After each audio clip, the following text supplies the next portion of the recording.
Sa araw na to, mag-aayos na naman tayo ng ating sasakyan mga idol. Naglambing na naman ito si Sasha Gray. So ayan, sira yung ating stabilizer link. So okay naman yung kabila, yung isa lang papalitan ko muna. At tayo sa budget. Ito, check up ko pa yung mga sira. Yung secondary clutch slave niya, ito may tama na rin. Medyo hindi kasi pumapasok yung ambiyada.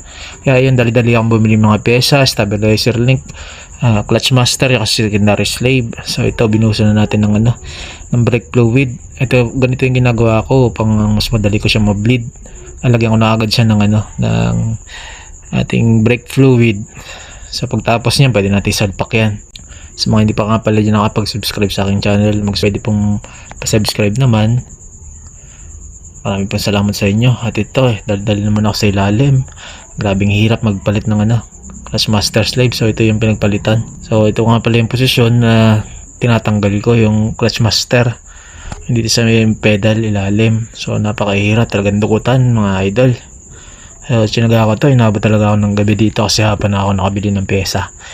So ayun, ito yung pinagpalitan natin na sa kanan. Ito yung luma. Yung bagay na sa kaliwa. So makikita nyo, grabe ng kalawang. So kasi pag kumakambya ako, hindi pumapasok yung pera sa segunda, medyo hirap talaga. So ito naman kinamagahan, yung stabilizer link naman yung ginawa natin. So ito yung bago yung hawak ko. Bago yung papalitan ko, ito durug-durug na talaga yung mga yung mga rubber.